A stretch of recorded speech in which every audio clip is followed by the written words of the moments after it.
Uma boa noite a todos, mais uma vez aqui reunidos, em nome de Deus, em nome de Jesus. Peçamos sempre aos bons espíritos estarem conosco, nos amparando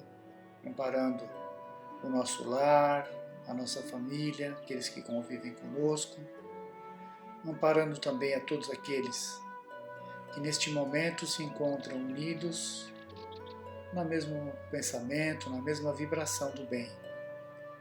Por todos que estão envolvidos pela violência, pelos vícios, por todos os irmãos nos hospitais, nos presídios públicos, nas ruas, por todos aqueles que ainda não aceitam a atitude do bem, que se encontram revoltados, indignados, que se encontram de alguma maneira envolvidos por pensamentos negativos, sejam eles encarnados ou desencarnados, por todos os desempregados, por todos os doentes que nesta pandemia foram afetados, pelas famílias que perderam momentaneamente os seus entes queridos, seu ganha-pão, possam de alguma forma ser ajudadas pela espiritualidade, dando forças, dando entendimento para continuar a vida, para lutar. Obrigado, Pai, mais uma vez por este dia, por esses estudos que teremos na noite de hoje. Vamos continuar vendo do Livro dos Médiuns, na segunda parte do capítulo 1, a ação dos espíritos sobre a matéria, uma continuação da semana passada, que nós já vimos alguns itens. Continuaremos a ver, então, a partir do item 54 do Livro dos Médiuns, deste capítulo, vamos ver o que Kardec nos ensina. Numerosas observações e fatos irrecusáveis, de que trataremos mais tarde, demonstraram a existência no homem de 3 componentes. Primeiro, a alma ou espírito, princípio inteligente em que se encontra o senso moral. Segundo, o corpo, invólucro material e grosseiro, de que é revestido temporariamente para cumprimento de alguns desígnios providenciais. Terceiro, o perispírito, invólucro fluídico, semimaterial, que serve de liame entre a alma e o corpo. Então, esses 3 componentes, os 3 componentes que ele menciona são aquilo que compõe a nossa existência, a nossa encarnação, a alma, o corpo físico e o perispírito. Esses 3 elementos nos completam aí a existência humana.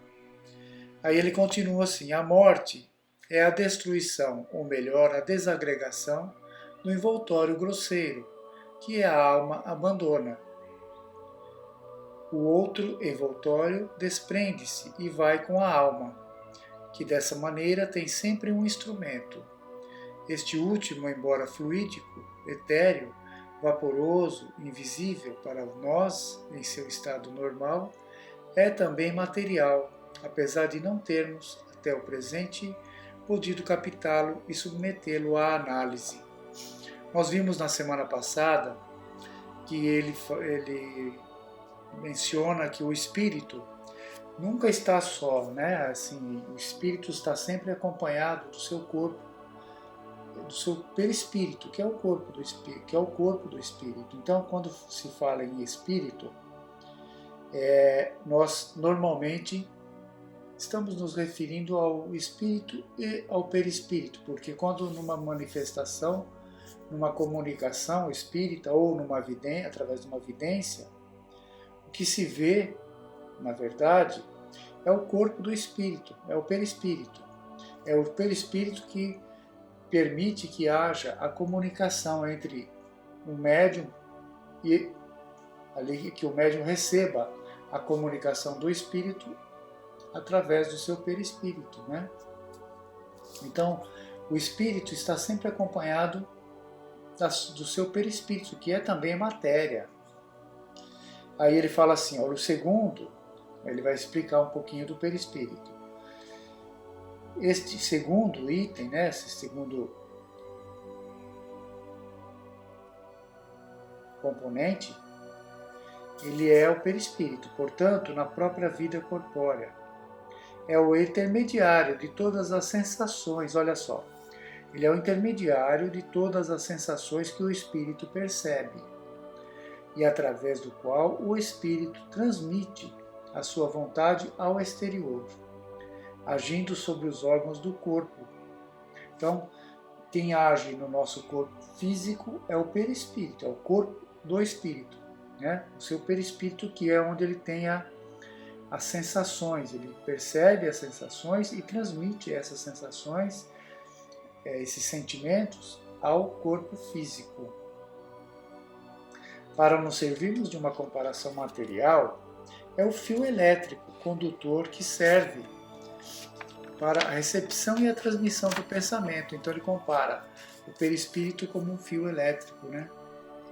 É, enfim, esse agente misterioso, inapreensível, chamado fluido nervoso, que desempenha tão importante papel na economia orgânica e que ainda não se considera suficientemente nos fenômenos fisiológicos e patológicos. A medicina, considerando apenas o elemento material ponderável, priva-se do conhecimento de uma causa permanente de ação, na apreciação dos fatos. Mas não é aqui o lugar de examinar essa questão. Lembraremos somente que o conhecimento do perispírito é a chave de uma infinidade de problemas até agora inexplicáveis. Então ele menciona que a medicina considerava, né, até na codificação, apenas o corpo físico, né, não levava em conta o perispírito, a parte espiritual. E hoje mudou um pouco, né, mas a gente pode mais adiante falar disso. Aí ele continua. O perispírito não é uma dessas hipóteses a que se recorre nas ciências para a explicação de um fato. Sua existência não foi somente revelada pelos espíritos, pois resulta também de observações, como teremos ocasião de demonstrar. Por agora, e para não antecipar questões que teremos de tratar, nos limitaremos a dizer que, seja durante a sua união com o corpo ou após a separação, a alma jamais se separa do seu perispírito. Olha só, nós, como espíritos, jamais nos separaremos do nosso perispírito. Mesmo que ele se torne mais sutil, de uma matéria, à medida que vamos progredindo, ele vai também se purificando, vai se tornando mais leve, né? mais sutil ali de acordo com a matéria, que ele vai se transformando também, ele vai passando por mudanças, ele vai se modificando. Mas mesmo assim, mesmo o espírito, se nós pegarmos um espírito hoje puro, ele também é acompanhado do seu perispírito, claro, de uma matéria completamente diferente da nossa. É imperceptível para nós, né? A matéria do espírito do puro. Aí ele continua, item 55. Já se disse que o espírito é uma flama, uma centelha. Isto se aplica ao no Livro dos Espíritos. Temos essa referência onde os espíritos nos ensinam. Onde Kardec pergunta para os espíritos do que é formado, que matéria que é constituído o espírito, né? Aí eles respondem que é uma flama, uma centelha. Isto se aplica ao espírito propriamente dito, como princípio intelectual e moral, ao qual não saberíamos dar uma forma determinada. Mas, em qualquer de seus graus, ele está... Olha, veja bem, observem bem o que ele diz. Mas, em qualquer de seus graus, ele está sempre revestido de um invólucro ou perispírito. Então, né, independente da condição moral do espírito, ele estará sempre com ter a presença ali do seu perispírito, cuja natureza se eteriza à medida que ele se purifica e se eleva na hierarquia. À medida que o espírito vai se elevando na hierarquia dos espíritos morais, né, na hierarquia, sempre hierarquia moral, condição moral, o seu perispírito vai se eterizando, vai se modificando. Dessa maneira, a ideia de forma é para nós inseparável da ideia de espírito, a ponto de não concebermos este sem aquela. O perispírito, portanto, faz parte integrante do espírito, como o corpo faz parte integrante do homem. Mas o perispírito sozinho não é o homem, pois o perispírito não pensa. Ele é para o espírito o que o corpo é para o homem, o agente ou instrumento de sua atividade. Por que ele fala aqui que o perispírito não pensa? Porque quem pensa é o espírito, né? É o espírito que pensa e transmite ao perispírito ali esse pensamento, as suas sensações, os seus sentimentos. E o perispírito, por sua vez, quando está num corpo de carne, reencarnado, ele transmite ao nosso corpo físico. É uma cadeia de ligações aí, células por células, né? A ligação ela se dá células por células.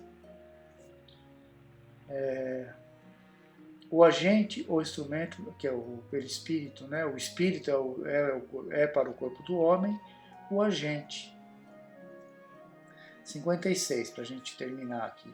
A forma do perispírito é a forma humana, e quando ele nos aparece é geralmente a mesma, sob a qual conhecemos o espírito na vida física. Poderíamos crer, por isso, que o perispírito, desligado de todas as partes do corpo, se modela de alguma maneira sobre ele e lhe conserva a forma. Mas não parece ser assim.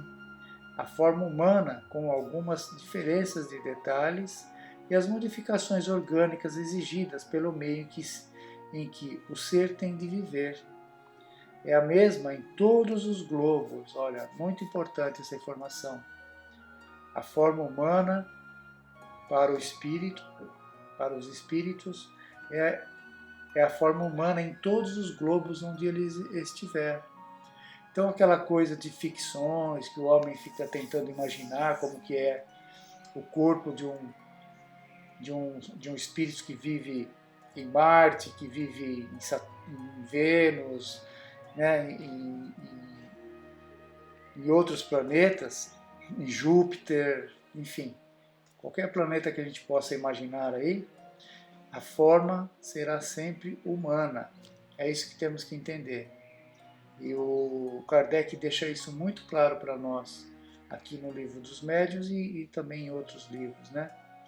Aí ele fala assim, é pelo menos o que dizem os espíritos, e é também a forma de todos os espíritos não encarnados, que só possuem o perispírito. Então, serve para os encarnados e os desencarnados, em qualquer globo que estivermos. A forma será humana. A mesma sob a qual em todos os tempos foram representados os anjos ou os espíritos puros, de onde devemos concluir que a forma humana é a forma típica de todos os seres humanos em qualquer grau a que pertençam. Vejam que ele reforça bastante essa informação, né, essa ideia da forma humana. Temos que ter isso muito claro em nós, muito claro na nossa informação aí, na nossa certeza de que é dessa maneira, certo? Para eliminar as nossas dúvidas aí, as nossas fantasias. Nós vamos terminar por aqui hoje e na semana que vem nós terminamos esse capítulo. Passaremos a tratar do o item 57 e o item 58 e 59 na semana que vem. Aí terminaremos esse capítulo. Tá bom? Vamos ficar por aqui hoje. Fiquem em paz. Tenham todos uma boa semana.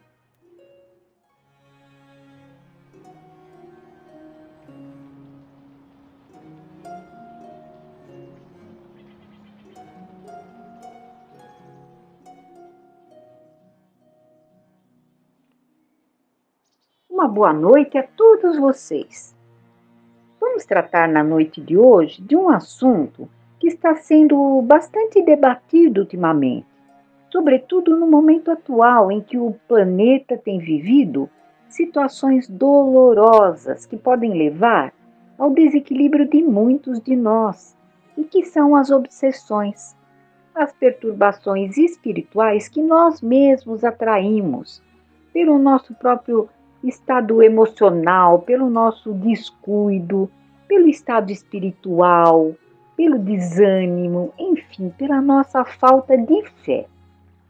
Então Kardec vai fazer um tipo de uma explanação sobre esse assunto na Gênese, em seu capítulo 14, os fluidos. Então vamos a essa descrição. Ele está falando aqui sobre obsessões e possessões. Vamos lá então. Os maus espíritos pululam ao redor da Terra em consequência da inferioridade moral dos seus habitantes. Sua ação malfazeja faz parte dos flagelos aos quais a humanidade está exposta nesse mundo. A obsessão, que é um dos efeitos dessa ação, como as doenças e todas as atribulações da vida, deve, pois, ser considerada como uma prova ou uma expiação e aceita como tal. Bom, aqui ele está dizendo que os espíritos maus pululam ao redor da Terra justamente porque aqui existem habitantes possuidores de uma inferioridade moral. Caso contrário, eles não estariam em volta ao redor da Terra. A obsessão é a ação persistente que um mau espírito exerce sobre um indivíduo. Ela apresenta caracteres muito diferentes, desde a simples influência moral, sem sinais exteriores sensíveis, até a perturbação completa do organismo e das faculdades mentais. Então, aqui ele está dizendo que a obsessão tem diversas gradações, não é? Ela oblitera todas as faculdades mediúnicas.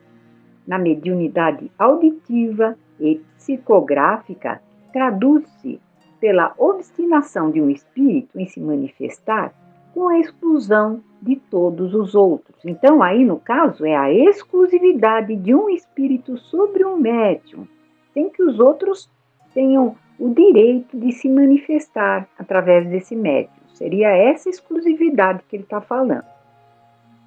Do mesmo modo que as doenças são o resultado das imperfeições físicas, que tornam o corpo acessível às influências perniciosas exteriores, a obsessão é sempre o de uma imperfeição moral, que dá presa a um mau espírito. A uma causa física se opõe uma causa física, uma força física. A uma causa moral, é necessário se opor uma força moral. Para se preservar das doenças, se fortifica o corpo. Para se garantir de uma obsessão, é necessário fortificar a alma. Daí, para o obsidiado, a necessidade de trabalhar no seu próprio melhoramento, o que mais frequentemente basta para o desembaraçar do obsessor, sem o socorro de pessoas estranhas. Esse socorro se torna necessário quando a obsessão degenera em subjugação e em possessão, porque então o paciente perde às vezes a sua vontade e o seu livre-arbítrio. Então aqui ele está dizendo que quando existe, no caso, a possessão, aí sim vai haver a necessidade de pessoas que possam ajudar, de pessoas que possam desembaraçá-lo dessa obsessão. porque aí ele perde a vontade, a própria vontade, o seu livre-arbítrio, né? O próprio médium, ele é constrangido na sua própria vontade. A obsessão é quase sempre o fato de uma vingança exercida por um espírito e que, o mais frequentemente, tem a sua fonte nas relações que o obsidiado teve com ele numa precedente existência. Nos casos de obsessão grave, o obsidiado está como envolvido e impregnado com um fluido pernicioso que neutraliza a ação dos fluidos salutares e os repele. É desse fluido que é necessário o desembaraçar. Ora, um mau fluido não pode ser repelido por um mau fluido. Por uma ação idêntica à de um médium curador, no caso de doença, é necessário expulsar o fluido mau com a ajuda de um fluido melhor. Isso é a ação mecânica, mas que nem sempre basta. É necessário também e, sobretudo, agir sobre o ser inteligente com o qual é preciso ter o direito de falar com autoridade. E essa autoridade é dada somente pela superioridade moral. Quanto maior é esta, tanto maior é a autoridade. E isso está no Livro dos Espíritos, naquela questão que fala que um espírito superior ele vai exercer uma autoridade moral irresistível sobre aquele que é mais imperfeito. Ainda não é tudo para assegurar a libertação. É necessário levar o espírito perverso a renunciar aos seus maus desejos. É preciso fazer nele nascer o arrependimento e o desejo do bem, com a ajuda de instruções habilmente dirigidas, nas evocações particulares feitas com vista à sua educação moral. Então, pode-se ter a doce satisfação de livrar um encarnado e converter ao mesmo tempo um espírito imperfeito. A tarefa se torna mais fácil quando o obsidiado, compreendendo a sua situação, traz o seu concurso de vontade e de prece.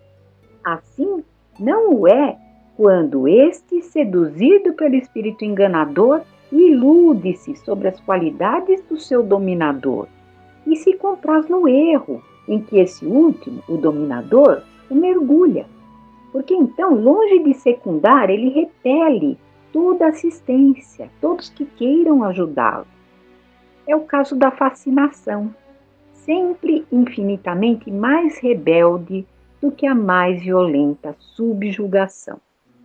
Em todos os casos, de obsessão, a prece é o mais poderoso auxiliar para agir contra o espírito obsessor. Na obsessão, o espírito age exteriormente com a ajuda de seu perispírito, que ele identifica com o do encarnado. Esse último se encontra então como numa rede e constrangido a agir contra a sua vontade. Na possessão, em lugar de agir exteriormente, o espírito livre se substitui, por assim dizer, ao espírito encarnado. Faz eleição de domicílio em seu corpo, sem contudo que este o deixe definitivamente, o que só pode ocorrer com a morte, é lógico. Isso aqui é transitório, porque o dono daquele corpo é o próprio espírito que está encarnado. O outro pode, muitas vezes, tomar o lugar dele, mas isso não é indefinidamente, né? Porque o corpo pertence ao encarnado. A possessão é, pois, sempre temporária e intermitente, porque um espírito desencarnado não pode tomar definitivamente o lugar de um espírito encarnado, como nós falamos agora, né? Tendo em vista que a união molecular do perispírito e do corpo se opera somente no momento da concepção.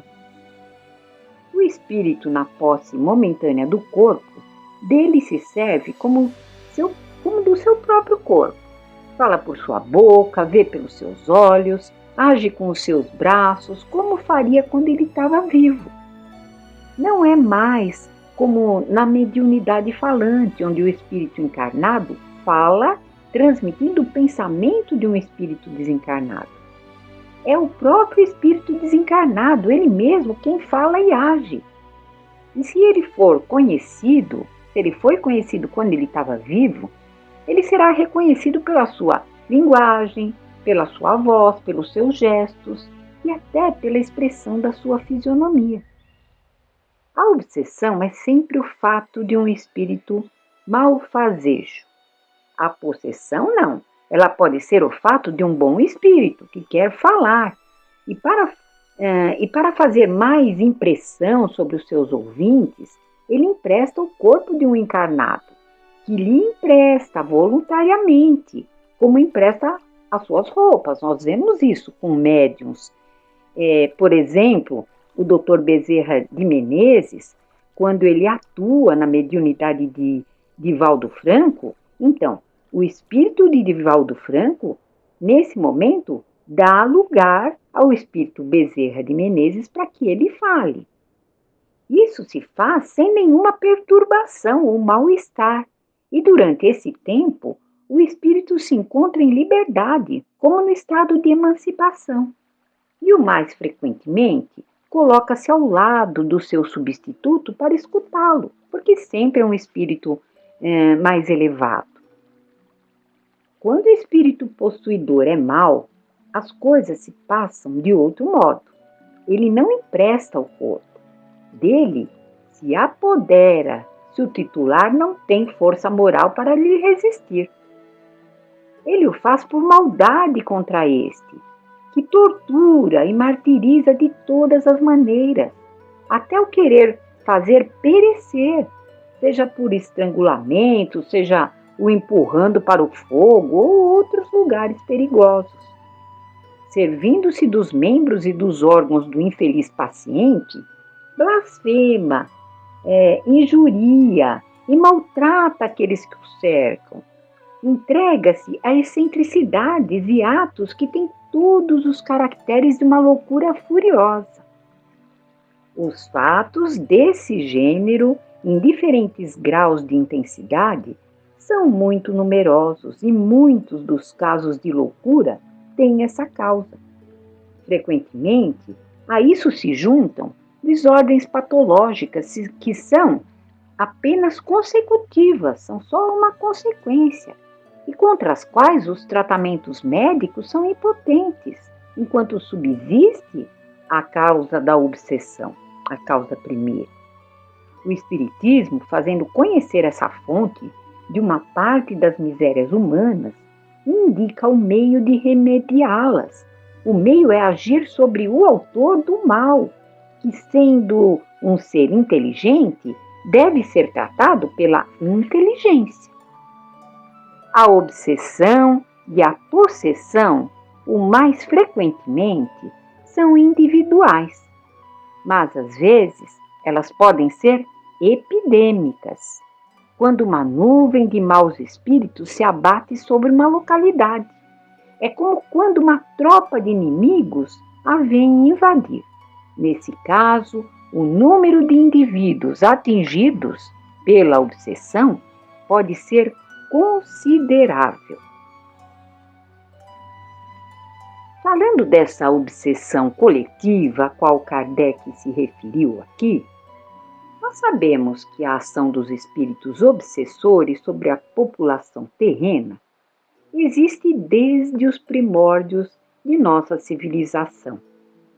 Durante a divulgação da Boa Nova, Jesus libertou muitas pessoas de processos obsessivos, inclusive quando estavam subjugadas por uma legião de espíritos obsessores. E Kardec vai falar desse tipo de obsessão, a obsessão coletiva, na Revista Espírita de 1862, quando ele diz: ninguém ignora que quando Cristo, nosso muito amado Mestre, encarnou-se na Judéia, aquela região havia sido invadida por legiões de maus espíritos, que pela possessão, como hoje, se apoderavam das classes sociais mais ignorantes, dos espíritos encarnados mais fracos e menos adiantados. Em pelo menos 2 situações, Allan Kardec estudou a obsessão coletiva. Em Morzine, na França, Revista Espírita de 1862 e 1863, onde 200 pessoas foram afetadas. E em Madagascar, Revista Espírita de fevereiro de 1865, onde a obsessão foi provocada por antigos espíritos atrasados, que viam com despeito a sua pátria progredindo e procuravam entravar aquela marcha da providência. O espírito Bezerra de Menezes esclarece no livro Nas Fronteiras da Loucura, psicografado por Divaldo Franco, sobre a abrangência desse problema que pode ocorrer em festas como o Carnaval, por exemplo, onde as pessoas se esquecem dos seus escrúpulos, dos seus pudores e se permitem alienar, sintonizadas com entidades que lhes são afins, entidades inferiores. Além dessas obsessões coletivas que ocorrem por fraqueza moral de muitos, ou por influência de seus inimigos de outras existências, podem ocorrer situações nas quais o objetivo dos obsessores é provocar guerras. Portanto, da mesma forma que existem organizações criminosas aqui no plano físico, elas podem acontecer também no plano espiritual, incluindo a muitos nessas obsessões coletivas. Segundo o espírito Manuel Filomeno de Miranda, no livro Trilhas da Libertação, também por Divaldo Franco, espíritos inteligentes, mas moralmente pervertidos, criaram verdadeiras falanges do mal, com exércitos disciplinados e tendo por objetivo direcionar os destinos do nosso planeta. Mais um caso de obsessão coletiva. Essa obsessão coletiva, com objetivo bélico, também é citada pelo espírito André Luiz em Nosso Lar, psicografado por Francisco Cândido Xavier, informando que, perto de eclodir a Segunda Guerra Mundial, falanges obscuras de espíritos do umbral amontoavam-se sobre a Europa, impulsionando os encarnados para essa guerra. E Manuel Filomeno de Miranda, em seu livro Sexo e Obsessão, também psicografado por Divaldo Franco, ele vai nos alertar de que os obsessores têm se voltado contra os espíritas sinceros e trabalhadores, que provocam uma barreira contra seus intentos perversos. Eles vão se utilizar de armadilhas cruéis e técnicas refinadas para atrair esses trabalhadores, muitas vezes conseguindo dizimar seus propósitos mais nobres, mediante um intercâmbio doentio e obsessivo, para os desanimar ou perverter. Porque é lógico, nós todos somos humanos. Apesar de sermos trabalhadores, temos as nossas imperfeições. E as obsessões são conquistadas através dessas imperfeições. E tudo isso por quê? Porque nós estamos encarnados ainda num planeta de provas e expiações. Todos nós carregamos essas imperfeições morais. E elas vão servir de espelho. Elas são como um livro aberto para a atuação dessas falanges. Sem um estudo sistemático e o nosso esforço para uma transformação moral, poderemos servir de alvo para seus planos coletivos, que com certeza vão alcançar a muitos de nós nas áreas religiosas, nas áreas políticas, nas áreas sociais. Portanto, não nos permitamos que esses pensamentos se coadunem com essas falanges, que nossos pensamentos jamais sintonizem com eles, a fim de fazermos parte do seu rebanho. Antes disso, façamos parte do rebanho de Jesus, reiterando esforços para uma real transformação moral. Menos quedas possíveis, menos pensamentos inferiores. Façamos tudo o que estiver ao nosso alcance, para não cairmos nunca em desânimo. Pois Jesus mesmo nos prometeu: das ovelhas que meu Pai me confiou, nenhuma se perderá. Vamos confiar. Pai nosso que estais no céu, santificado seja o vosso nome. Venha a nós o vosso reino e seja feita a vossa vontade, assim na terra como no céu. O pão nosso de cada dia nos dai hoje, Senhor. Perdoai as nossas dívidas assim como perdoamos aos nossos devedores. Não nos deixeis cair em tentações, mas livrai-nos de todo o mal. Uma boa noite a todos e até uma próxima oportunidade. Que assim seja.